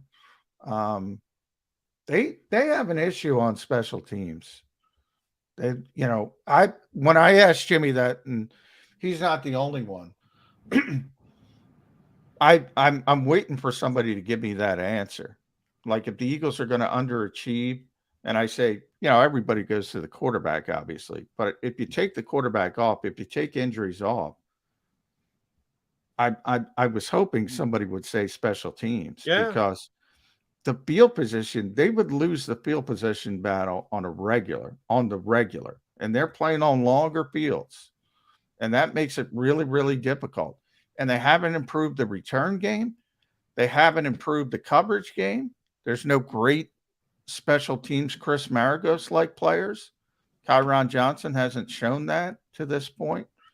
Other than Jake Elliott, Aaron Cepas has had a good summer, but he had a good summer last year. And so we have to see if he can continue. And he started well last year, and then he faltered badly down the stretch. Their special teams weren't good last year. Nobody cares about special teams, and that's evidence because nobody thinks about it. They don't have a punt returner. They don't have a kick returner, and they can't cover kicks. If you're looking for somewhere where they're going to underachieve, to me, that's it. Let me now focus it even more, because coverage is coverage, and you got to be able to cover, and they kept the guy like Sean Bradley because of his coverage ability. They're deep at the linebacker position. That's one of your, why are there more defensive guys than offensive guys? I'll tell you, Sean Bradley. And he better kill it on special teams this year, because I don't know how often he's going to get on the field as an actual linebacker. roster construction. Did the Eagles this year, and maybe even in previous years, so it's the Howie Roseman time frame, do they not put enough emphasis on, I guess it's specifically punt returning? If you get one guy to do both, punt and kickoff, then that's great. If he's good at both of them, not just he's our guy because we don't have anybody else, because that's what you're basically telling me about Jalen Reagor. Do they not put enough emphasis on that just in general, that they don't go out and get a guy? They tried with Covey, and he just wasn't good enough to merit. If he came in and just wowed everybody, all right, guess what? He gets a roster spot because this guy's got a chance to be a top 5 returner in the National Football League. Are they either not dedicated enough to it or not good enough at it to be able to find a guy? Because it's been a long time, Johnny Mac, since you may have to go back to Brian Mitchell when the Eagles had a guy that put the fear of God in them as a returner. Darren Sproles, thank you very much. Thanks for the correction. They should know because they had Darren Sproles, and they saw the difference when Darren got later in his career, and he used to get banged up a lot, and you would see the difference when he was out there and when he wasn't out there. Same thing with Maragos. You would think the organization that had a player like Maragos for that long would recognize the importance of having a great special teams player. But Darren, in the case of Darren was a good football player. Like, Darren was a great running back. Darren could do some things, catch the football, run the football. That seems to me that they're not going to keep a returner to be a returner, just a returner. And that's why I never even considered Covey for my 53, because he can't play receivers. So they're not going to keep him just to return punts. And especially in the modern game, it's become less important than ever before because punters are so good and they boom it so long. And you have less punt returns than ever before, and kickoffs are even worse than that because of safety kickoffs reasons. are basically irrelevant now. Yeah. So, if you have one, it's sort of great, but if you don't have one, you're sort of like, who cares? And except John McMullen will go on Birds 365 and point out that you lose the field position game week in, week out. Exactly. And it does matter. It does matter. Because if you're sitting there, and I always bring up Cordero Patterson because I got to cover Cordero, and I saw him beat Chip Kelly's team on presence alone. They would not kick the football to him. Yep. They would not kick the football to him because they were that frightened of him. And he'll take it out from 9 yards deep, and he'll make you pay. Those guys are few and far between. But when you have one, you're like, wow, that's nice. That's a luxury. That's a real luxury.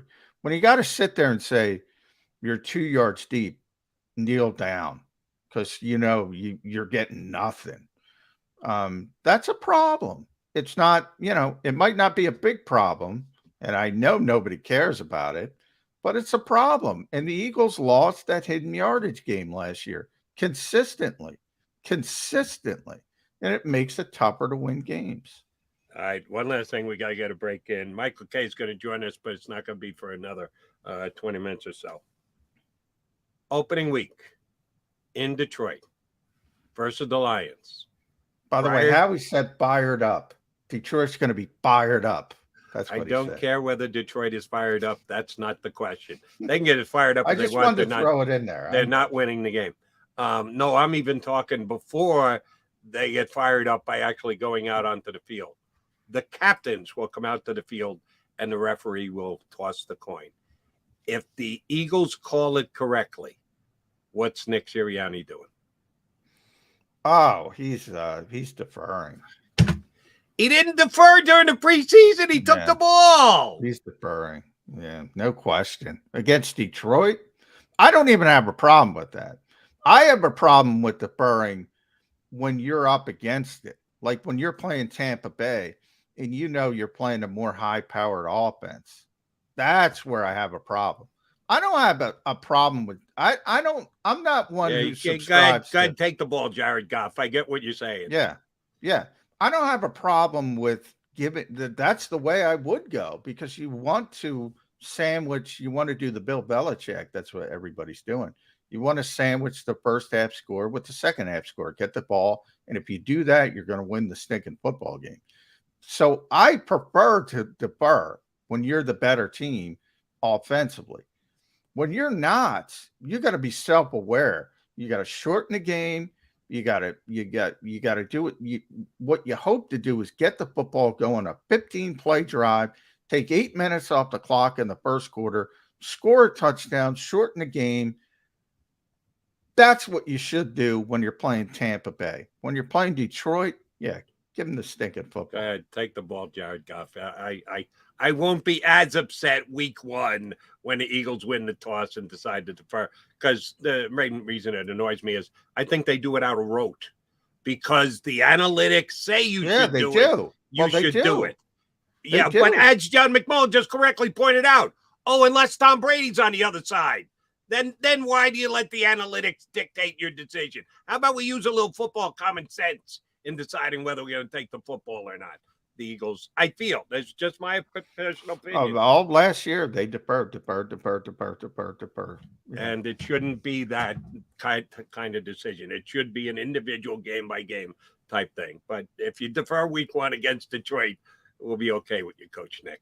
All right, he's John McMullen. I'm Jody McDonald. You got your Mac guys here on Birds 365. Yet to come, Michael Kay from the Pro Football Network. So stick around.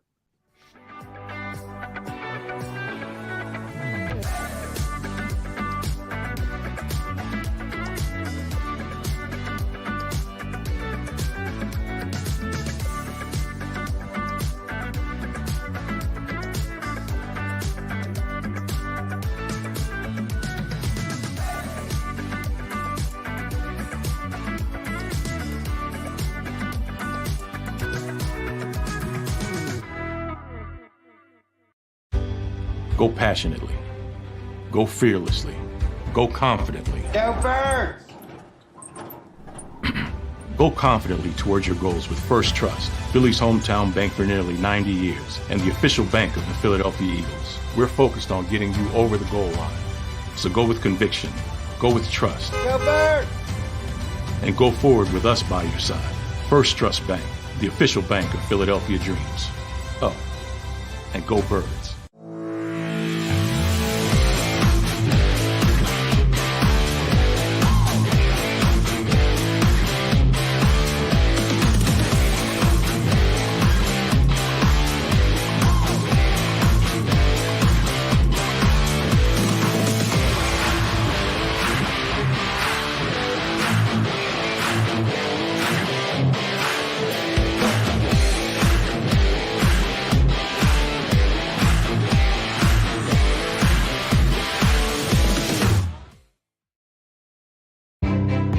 Gardner is an icon. A Philadelphia treasure. He's a mentor, a pace setter. Jim is my North Star. He's trusted, revered, Appreciated. He is Action News. He's compassionate, honest, and fair. He is extremely dedicated, motivated, and always seeking the truth. He's also funny. We are a team of many. Jim Gardner is our leader, and we're lucky to have him. At Stateside Vodka, every new customer gets the world's best rocks glass, free. You're telling me that bottle is cut in half? You could say that.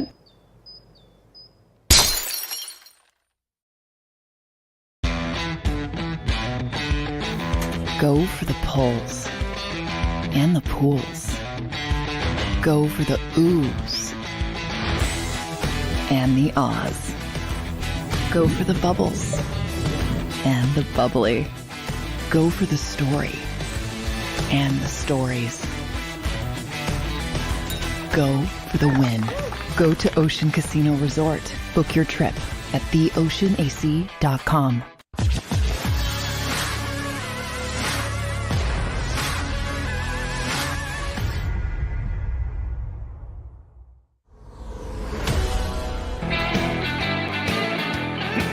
John McMullen and Jody McDonald, Mac is here on Bird 365. We got a good crew in the room as of right now. Thank you very much for streaming on in with us. We're counting down just 11 days until the Eagles head to Motown to take on the Lions.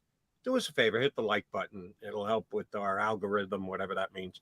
But if you're going to stream in on the show, we love you for it. Those of you who joined the conversation on the stream, thank you very much.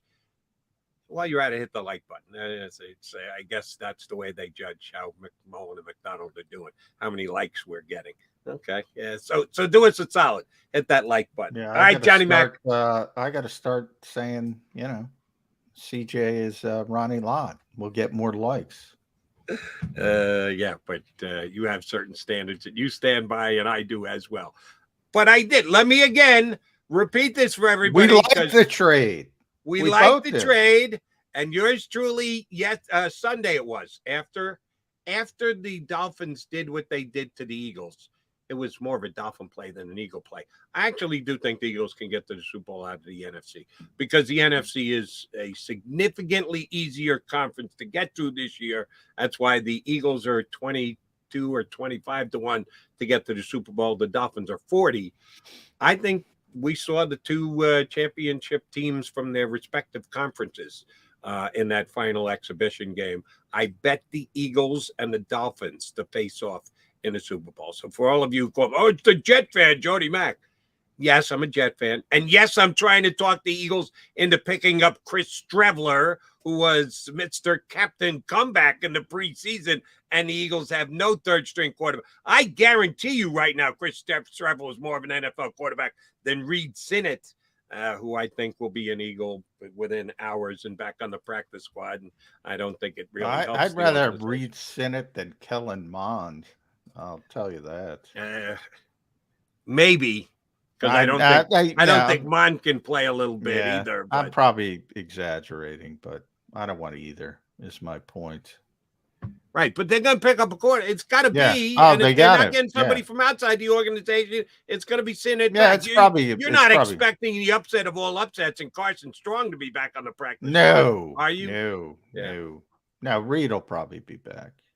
Yeah, you're right. That doesn't excite me a little bit, but it may be the easiest thing to do, and that's why the Eagles will do it. All right, Johnny Mac, know you had your eye on everything across the league because, guys are now available, and Howie Roseman is in his office. And, again, we've kind of poked some fun at Howie today because he likes to attempt to poke fun at others.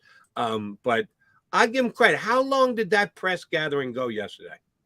It was I didn't time it, but it was quite a long time. Yeah. It was. Yeah. And oh, by the way, as soon as you hand in your list, you're continuing to work. It's kind of like after the draft ends, the work really begins because you're trying to get undrafted free agents that you like, that you had ranked high, that you could have taken, that you didn't, and the whole negotiation. And I want to ask you about you crunching the math yesterday on the three guys who did make the Eagles roster, who were undrafted free agents.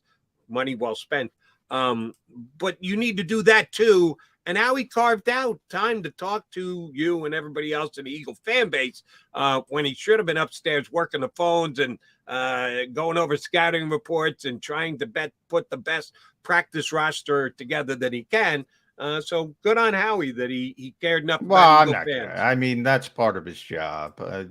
That's part of it. He could have cut it quick, John. That's my point. He could have given you 10 or 15 minutes to answer a couple questions, say, guys, I got to get back to the phones. And he didn't. He stuck around and answered the questions. Yeah. Well, Howie's savvy, though. He knows it's easier to grease the skids than not. So he pulls that, he understands how to play the game. Well, I'll tell you a guy who doesn't grease the skids, the coach again. Well, we're in competition mode this week, so we're really not going to tell you what we're going to do with Gardner-Johnson. Stop it. We know what you're going to do. Yeah. Nick is crazy with the competitive advantage stuff. Everybody knows. Well, not everybody, because some people are saying Avonte Maddox is going to play safety. I'm looking at you, Barrett. Not everybody knows.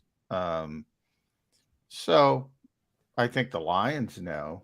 I think they're not concerned with it, although they have their own problems. Yeah, he's playing safety. I don't know. This coaching staff, there was a time, I forget, everybody does these sort of video YouTube shows, the teams themselves now. And there was one team, and I forget which team it was last year, that showed some schematic things on one of their unscripted shows on their website. And Nick Sirianni told his coaches, if that ever happens here, you're going to get a chewing out. He's really, really obsessed with not showing his hand, to the point it's kind of ludicrous, because we all know what's going on. But if it makes him happy, it makes him happy. I don't know what to say about that with NFL coaches, because he's not the only one. And it's ironic to me, and I've said this on the show, Jody, as things get simpler and simpler and simpler, and the game shifts and evolves to more of a college-like atmosphere, and by college-like atmosphere, I mean schematically, because they don't have as much time with the players. They get more secretive. It makes no sense to me, because if Bill Walsh wanted to be secretive, I get that, because he's doing stuff nobody else does. If Andy Reid wants to be secretive, I get that, because he does stuff nobody else does. When guys don't do different things and they're secretive, it's bizarre to me. Same here, and I'll continue to point it out. Sorry, I'm a Sirianni guy. I like Nick. I thought it was a good hire. I defended him after press conference one when everybody else was crushing him. So what? He didn't speak as fluently as people wanted. I'm a fan, but I will point out the things that I go, what the hell is he worried about that for? Because I think that's kind of our job. All right. Our job is also to get good, smart guys to join us. We've already done that today by punching up the winner of the Eagles roster contest, Jimmy Kemsky. We got another winner Mike's joining early. us as well. He popped in the green room. Jumped in early, so we're going to get a quick break in, and then we'll come back and finish this show strong with Mike Kay from the NFL, the Pro Football Network.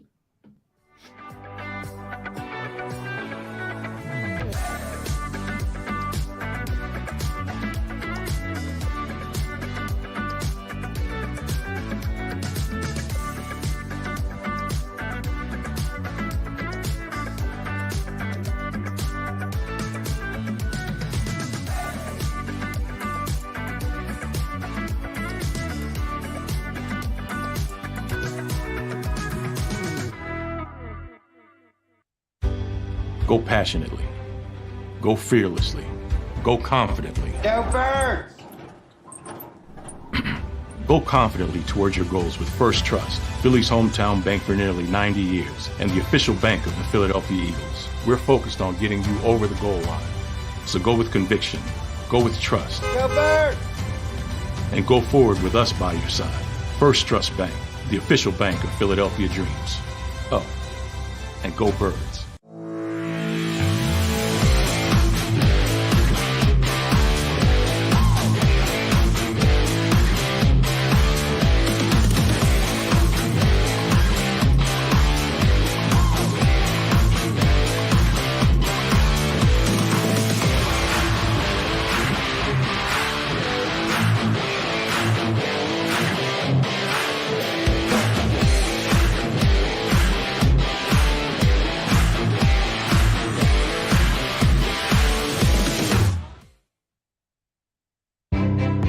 Gardner is an icon. A Philadelphia treasure. He's a mentor, a pace setter. Jim is my North Star.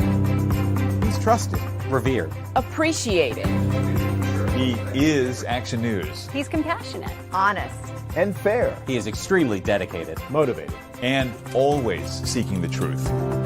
He's also funny. We are a team of many. Jim Gardner is our leader, and we're lucky to have him.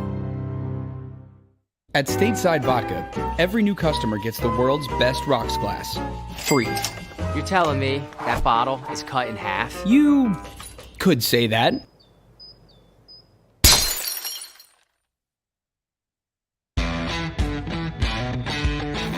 Go for the pulls and the pools. Go for the oohs and the ahs. Go for the bubbles and the bubbly. Go for the story and the stories. Go for the win. Go to Ocean Casino Resort. Book your trip at theoceanac.com.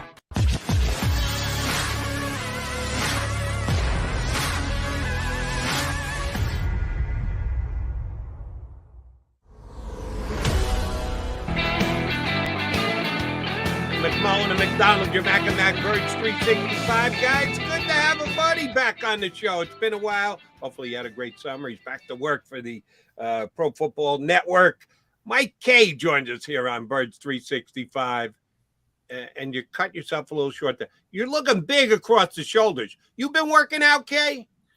I've been doing my darndest to drop some off-season weight. As you guys know, this career does not lend well to... I know, Mike, unfortunately. I just realized before I came on here, speaking of self-care, I was supposed to have a chiropractor appointment at 10. They're going to be very surprised when I'm on this if they are watching this show, because I've got to cancel. But I couldn't not jump on with you guys this week. Oh, we appreciate it, Mike. So unfortunately for the chiropractor, but we'll take the good fortune. The Eagles had their own good fortune thanks to Howie Roseman. Need your first reaction to the Eagles acquiring Ronnie Lott, or AKA CJ Gardner-Johnson. I think, John, you can tell me if you feel this way too. I mean, I know Philly fans and Philly writers are very strict about their toughness, their edge on the field. Last season they came off kind of soft. The defense was pretty definitely soft. The defense. Yeah, I mean, they played that way. Yeah, and I think when you bring in somebody like CJ Gardner-Johnson or Chauncey Gardner-Johnson, whatever, we'll figure out what he wants to be called when he has his first press conference. But when you bring in somebody who can kind of lay down the law physically and mentally the way he can, I think it helps your locker room. I think it sets the tone. He is really by trade a nickel corner in the NFL, but he's going to play safety. Jonathan Gannon comes from the Mike Zimmer tree. And we know Mike Zimmer likes safeties with corner backgrounds. He likes guys with ball skills. And I think that's what they're prioritizing, as Howie Roseman said yesterday. I think their coverage in the secondary got significantly better with this move. I've been on record, even covering it nationally. Anthony Harris was not the guy. I was a little actually surprised that they decided to go with him over Rodney as the veteran holdover. And I think, look, you're seeing what came out of that. I think they're very, very high on Marcus Epps. And frankly, after the offseason that he had, I kind of agree with them. I don't think he's going to be a superstar, but I do think he's a starting level safety in this league. He has worked his way up from a practice squad guy to a part-timer to a guy that can actually really fill a role in this sort of defense, given his background in Minnesota as well. And I think Gardner-Johnson's a guy who really can fit a lot of roles. He can play big nickel. He can play nickel corner. He can play strong safety. He can play free safety, even though that really doesn't exist anymore in this defense with the way they play zone. I think he's going to help. And I think he's made this secondary better. I think he's solidified this new and improved defense. I punched up your latest missive for Pro Football Network. 10 most intriguing players cut yesterday, headed to the waiver wire. And you got 2 Eagles on there. Now, is that just your familiarity with the team for all those years before you became a national superstar?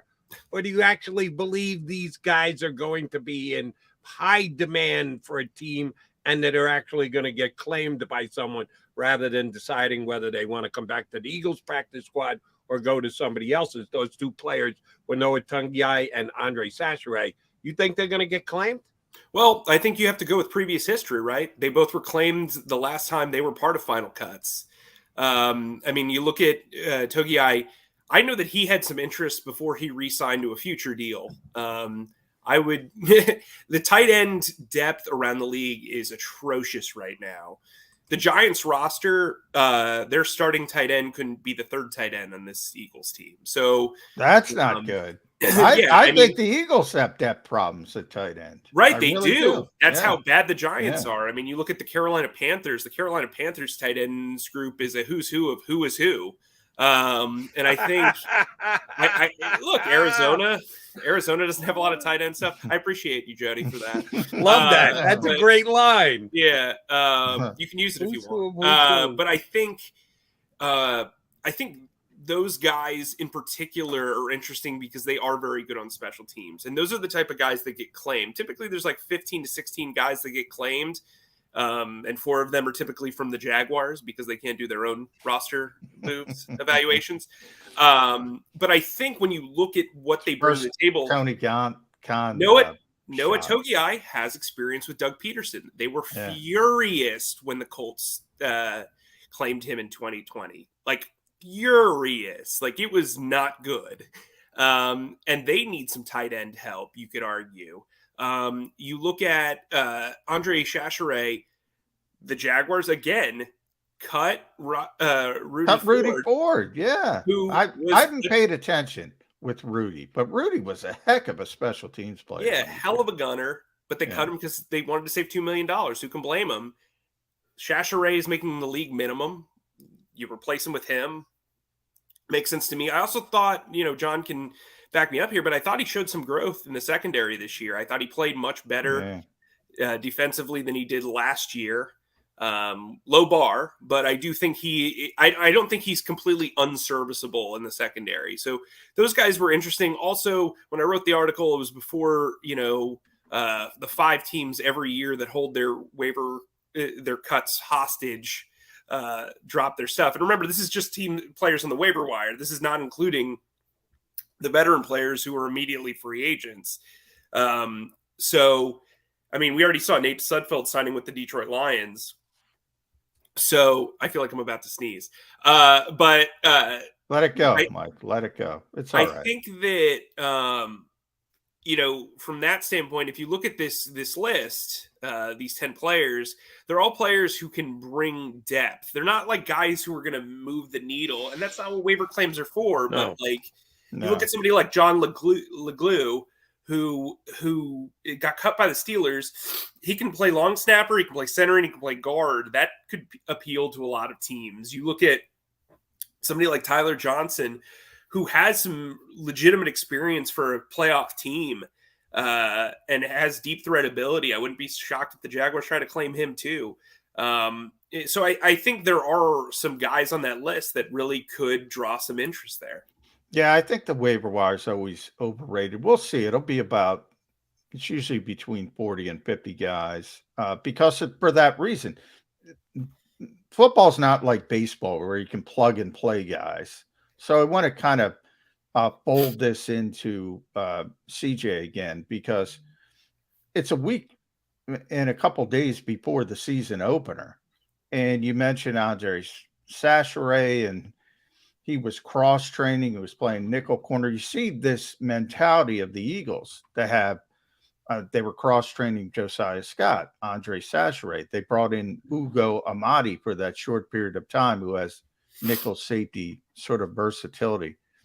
But it's 10 days before the regular season. Can you get somebody up to speed that quickly to being a starting level player in the NFL, even a talented one, even one, a 24-year-old athlete with traits? Can you get him up to speed that quickly? Are we specifically talking about CJ? Yeah. Yeah, I think I don't think Gannon asks a lot of his safeties. I mean, yeah, they have to do a lot of things, but mentally, I think it's a lot of reaction. Like, you have a general task. Defenses are typically ahead of offenses in training camp because they have less to schematically think about, right? So I do think it helps having somebody like TJ Edwards out there who knows the defense like the back of his hand, who can help him line up.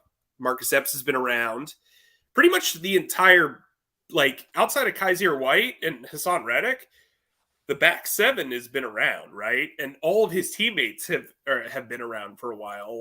There weren't a lot of guys that made the team outside of the starting level players that they brought in this offseason that weren't here and haven't been in this defense. So I think he can kind of rely on that. I think it's going to take some time. I don't think you can hit a home run right off the bat with him. I think you'll see a little bit more Josiah Scott than you probably would in weeks after that. But excuse me, my nose. I guess what I'm saying is, and I'll use Jaquiski Tartt. So he played 7 years of safety in San Francisco on a really good defense in a Vic Fangio scheme, and that's essentially what the Eagles are going to run, right? Sort of morphing off what he does. And the spin was Jaquiski wasn't picking up the terminology quickly enough, and all of a sudden you're bringing in a guy who's played real safety. And as you mentioned, it's sort of morphing, but 80 snaps, I think, in his career per Pro Football Focus. And if Jaquiski can't get it, and he's been in this scheme or a very similar scheme, how's this guy going to get it in 10 days? It's just something that, because I loved the trade when it came down, like everybody else. I loved it. I said, wow, nice job, Howie. And then I started to think about it. I'm like, this might be a little bit more difficult than people might be imagining. Well, am I off base? I don't think you're off base. I do think that this is not like an ideal situation, but I do think his natural talent helps. I do think his body type fits what they want to do at strong safety. I think his speed, his physicality. But yeah, I do think it's going to be a process. I think that first month is going to tell us a lot about where he's at. All right, Mike, my last question is this. And you can, if you feel the need to explain it, if you can do it quickly, because we're sort of running out of time. However you rank teams in the National Football League on both sides of the ball. 32 teams in the NFL. This is the number one ranked offense. This is number two ranked. This team is whatever statistic you put up into it to come up with the way that you rank all the teams in the NFL, both on offense and on defense. Who's higher on the list? The Eagles defense against all the other defenses in the National Football League, or the Eagles offense against all the other teams in the National Football League? Oof. I would say the offense is higher just because I know more about them. I feel like we're not going to really know what the defense is until we really see it in game action. The offense, I know what they're trying to do. And really, if you think about it, they've only added one new starter. Right. On defense, they've got a plethora of new players. So I'll go with the offense. I think it can be a top, 9 to 10 offense in the league. I think the defense will be kind of middling early on, and maybe they'll find their footing once all the pieces kind of come together. But I'm with John. I'm cautiously optimistic. Last one from me. Everybody who watches this show knows when Mike K is on, where it's going to end. All Out, Clash at the Castle, or both? What's Mike K going to take in? I think I'll be sleeping at my castle when Clash at the Castle. Look, I think both cards are interesting. Clash at the Castle is free. That's true. Not free. You got to pay for Peacock now. Yeah, you do. Actually, I think we lost our free Peacock. So yeah. So now they make you pay for it. Yeah. I don't know. I mean, neither card does anything for me, really. Really? If I'm being honest. All right. I'm excited to see the environments in the big stadium in Cardiff, Wales, at least. Yeah, it should be a spectacle. You don't think there's any chance of taking a belt off Roman, do you? No, I wouldn't do it. That goes against everything in WWE's philosophy. I think they will eventually. I think they kind of booked themselves in the corner. They should have made this a three-way and had Drew win, but pin the non-champion to make it controversial. There we go. Creative, Tony Khan. Look, Mike K's creative.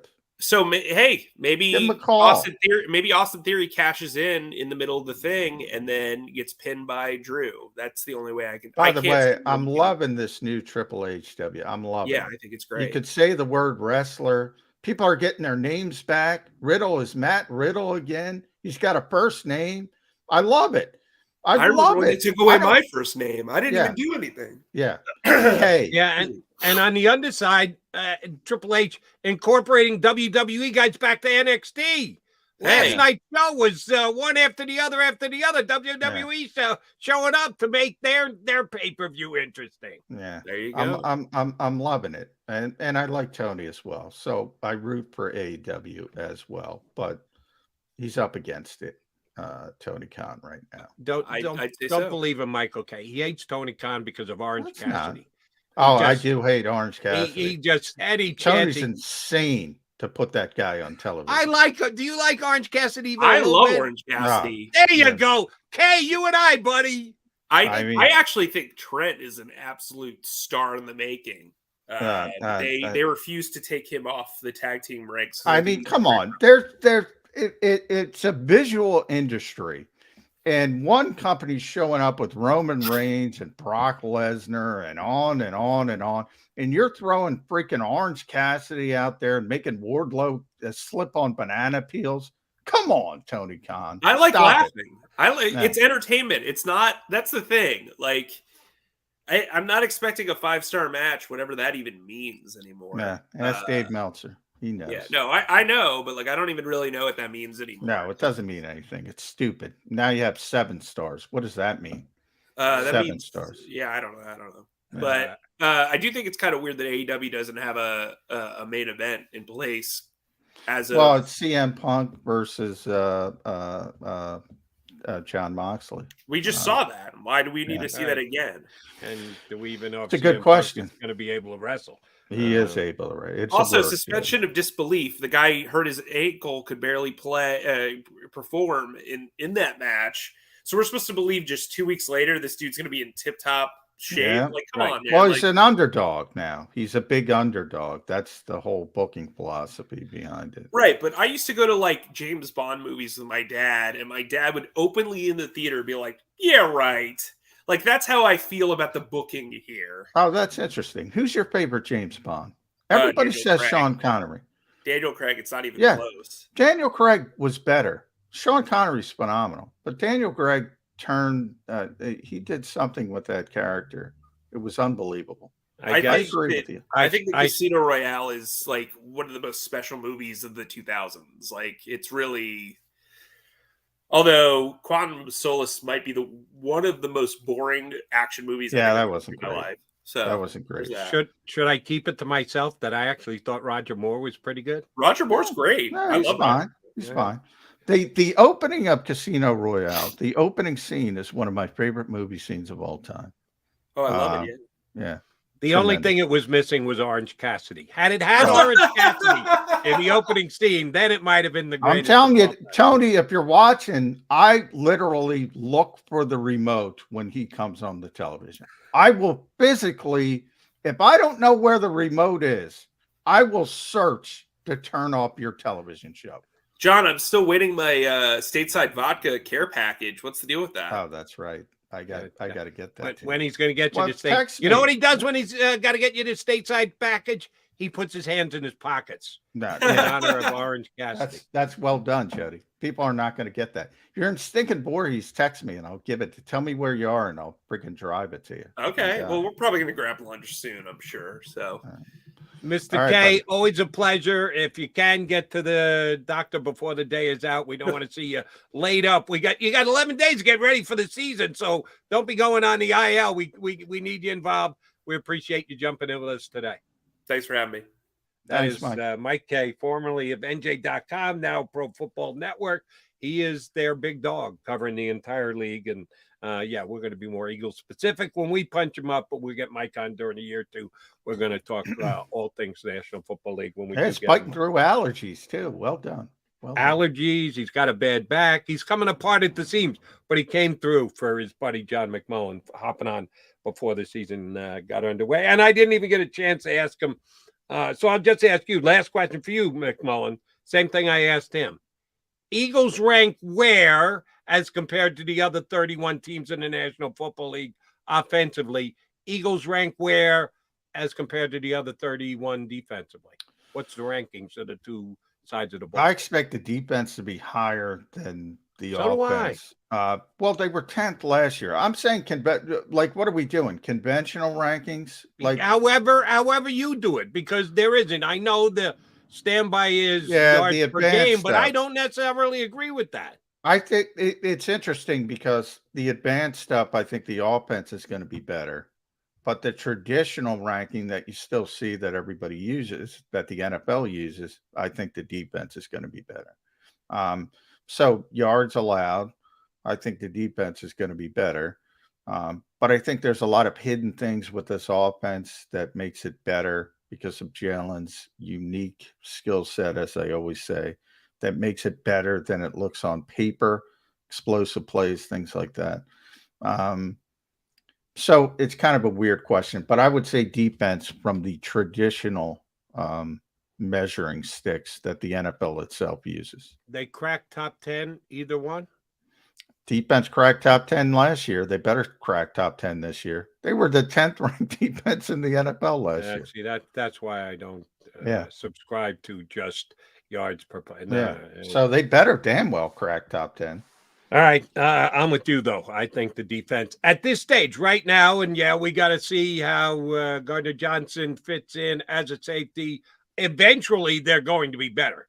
There's no question in my mind. He's going to get up to speed. And by the way, Jody, I might not be that good out of the gates. I guarantee one thing about Gardner-Johnson. Nobody heard me say I like the trade. They just heard the context. He's not Ronnie Lott. You and I are exactly in lockstep on that one.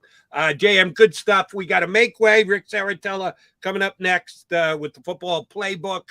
You and I are back here tomorrow discussing who did or didn't get scooped up for the practice squad. You going to join me? I am going to do it. Mac in 2-2.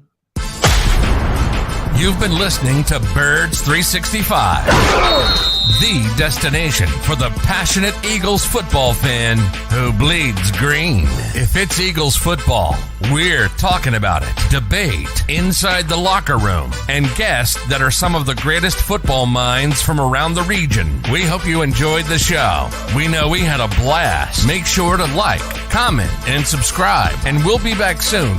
But in the meantime, hook up with us on social media at JAKIB Sports. See you next time on Birds 365.